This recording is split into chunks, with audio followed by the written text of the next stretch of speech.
Gracias por continuar en nuestra compañía. Como ya lo había anunciado, nos acompaña el doctor Paul Cárdenas, PhD, investigador del Instituto de Microbiología de la Universidad San Francisco de Quito, quien desde el inicio de esta pandemia se ha dedicado también al estudio, al análisis de las variantes. Quiero darle las gracias por acompañarnos y la bienvenida. Buenos días. Buenos días, muchas gracias por la invitación. Gracias a usted por estar con nosotros. El 24 de noviembre se dio a conocer que había esta nueva variante Omicron en Sudáfrica, ¿no? Y a partir de ahí se regó por el mundo y hoy se piensa que es la que llega a prevalecer. Acá en Ecuador todavía se considera que hay otra variante predominante que es Delta. Pero lo que me llama la atención, doctor Cárdenas, es que se ha venido sosteniendo desde que se conoció esta variante que era menos letal, más contagiosa, pero hoy los médicos los comienzo a escuchar que ya hablan de que aparentemente es menos agresiva. Ya utilizan la palabra aparentemente. Eso de ahí, ¿cómo lo debemos interpretar? Bueno, justamente aquí en el Ecuador, desde que llegó la variante Omicron, hemos visto que en Guayas, en Pichincha, en Tungurahua, probablemente ya es la predominante Omicron sobre Delta. Sin embargo, como lo menciona usted, en el resto del país, en las otras provincias, Delta sigue siendo la predominante. Y claro, la evidencia científica nos dice que esta variante da sobre todo más infecciones de vías respiratorias altas, más que en bajas.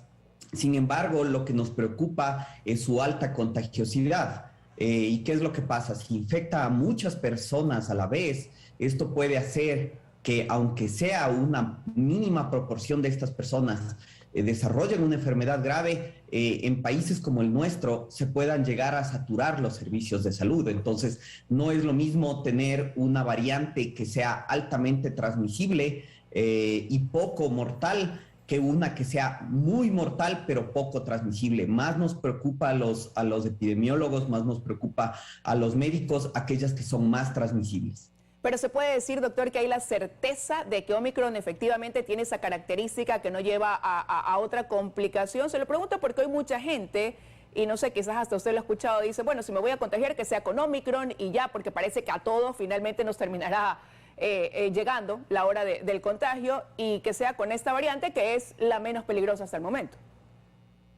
No, para nada. No tenemos que promover el contagiarnos con ninguna variante, incluso con Omicron, porque es como una ruleta rusa. No sabemos si a nosotros nos va a tocar de manera leve o de manera grave, a pesar de que obviamente la mayoría nos hemos vacunado, entonces estamos ciertamente casi seguros de que no vamos a hospitalizarnos. Sin embargo, hay otras razones por las que no debemos promover el infectarnos con Omicron como una vacuna. En primer lugar, porque la inmunidad natural, y esto ha pasado con la historia de todos los coronavirus, dura entre 4 a 6 meses. Entonces, si nos infectamos con Omicron, tal vez en 4 o 6 meses otra vez ya nos podemos volver a infectar, así que no vale de nada. En segundo lugar, también hay que tomar en cuenta que no sabemos qué es lo que va a pasar con esto de long COVID, es decir, este COVID crónico. ¿Qué pasa si nos infectamos? ¿Cuánto tiempo nos va a durar esta sintomatología adicional? Y por último, también no sabemos cuál será la siguiente variante que va a surgir. La mayoría de variantes de preocupación o de interés han surgido independientemente. No ha surgido alfa, no surgió beta, no surgió de alfa, gamma no surgió de beta, Omicron surgió independientemente. Entonces, no sabemos si la siguiente variante de interés o preocupación va a estar relacionada con Omicron o no, es decir, no sabemos si esto nos va a proteger o no. Ahora, importante precisarlo, doctor, y dejar claro, porque hoy mucha gente lo toma quizás muy a la ligera pensando que va a ser simplemente una gripe. Por eso era importante recalcarlo y lo hemos venido haciendo en este espacio. Ahora, usted dice, cada variante surge independientemente, pero puede llevar una variante a potenciar a otra. Se lo digo porque ya como que había bajado el nivel también de casos de Delta y hoy, a la par de que hay Omicron y que no todos pueden saber qué variante tienen, porque no en todos los laboratorios te especifican cuál es la variante para la que has dado positivo, parecería que se hubiera potenciado también en cierta forma Delta. ¿Puede suceder eso?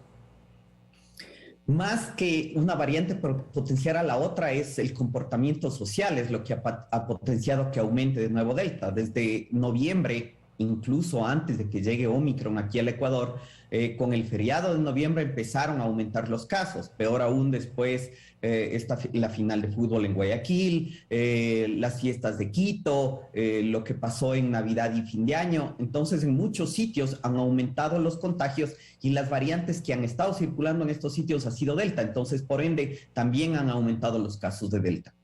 Ahora, doctor, pasamos unos meses hablando de Delta, donde incluso ya con el proceso de vacunación veíamos que había disminuido sustancialmente ese panorama de estadísticas de fallecidos o de hospitalizaciones. Pero surgió Omicron en noviembre y en menos de 2 meses ya se escuchó en el continente europeo de otra variante, de IU, que apareció, como digo, muy rápido, ¿no? Generalmente pensábamos que el que aparezca una nueva variante tomaba más tiempo. ¿Debe preocuparnos también eso? ¿Cuál pudiera ser la lectura del comportamiento del virus ante una situación como esa?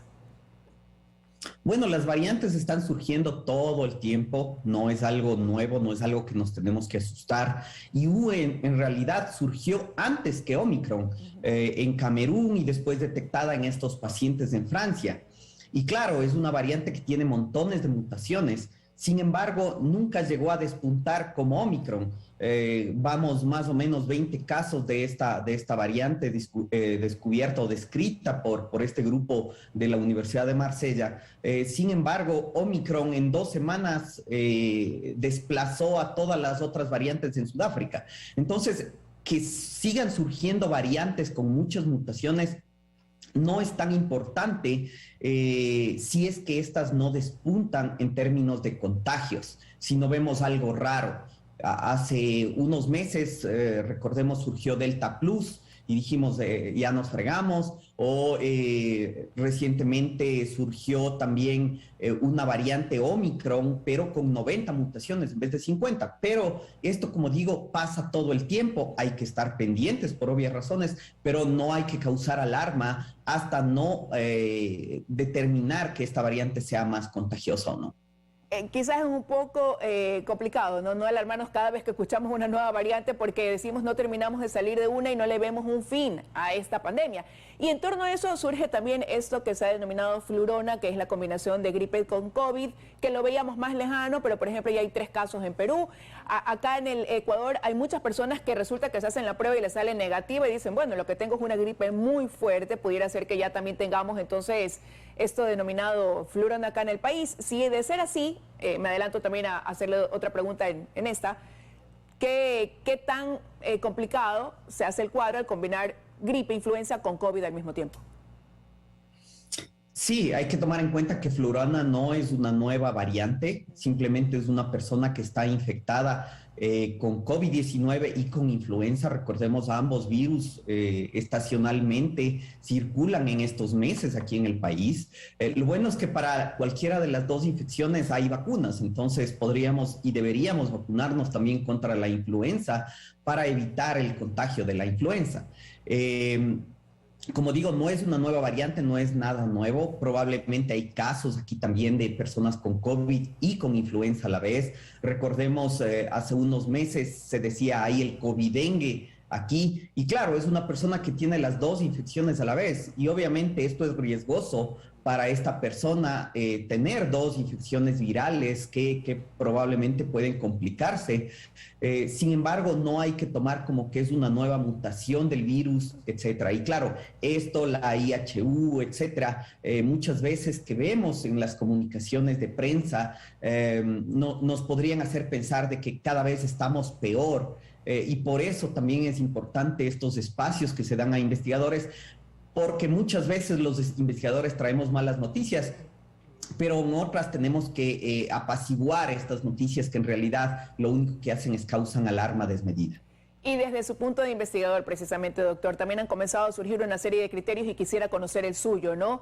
Al contagiarse tantas personas, hay quienes dicen, bueno, con este contagio al tener la prevalecencia de Omicron y con este contagio quizás se va a alcanzar esa inmunidad que tanto se esperaba de rebaño y que se ha venido ampliando el porcentaje. Primero se dice 70%, 75%, ahora 85%.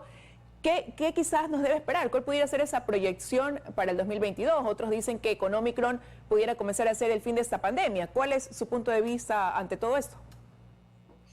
Todos quisiéramos que sea el fin de la pandemia, que no existan más variantes de preocupación y de interés. Sin embargo, no tenemos evidencia suficiente como para decir esto es lo último que va a pasar. Como digo, que mucha gente se contagie con Omicron no nos garantiza una inmunidad de rebaño por algunas cosas. Porque la inmunidad de rebaño obviamente está relacionada no solo con el porcentaje de gente que se ha vacunado o se ha infectado, sino también con qué tan transmisibles son las variantes. Las variantes, antes de que surja Delta, decíamos que más o menos necesitamos un 70% de la población vacunada. Después, cuando surgió Delta, necesitábamos un 95%.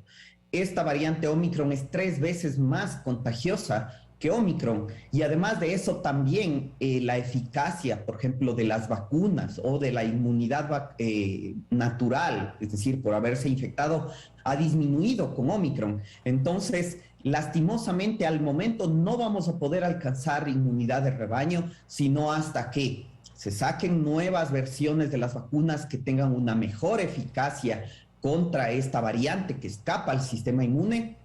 Y obviamente que estas vacunas también lleguen a más porcentaje de la población. Entonces, de igual manera hay que tener cuidado con la comunicación que se da en términos de inmunidad de rebaño, porque no es que llegamos a un 84 estamos mal, 85 ya Claro. estamos todo bien y no hay ningún problema. Y esto lastimosamente se ha vendido en otros países. Se nos fue el audio con el doctor Cárdenas. Quiero aprovechar, si es que él me está escuchando, en agradecerle que nos haya acompañado esta mañana con sus criterios aquí en los desayunos de 24 horas. Ahí está, doctor. Se nos acaba el tiempo, ya la última parte tuvimos un problemita de audio, pero le agradezco que nos haya acompañado esta mañana. Con mucho gusto, a las órdenes. Que tenga un buen día.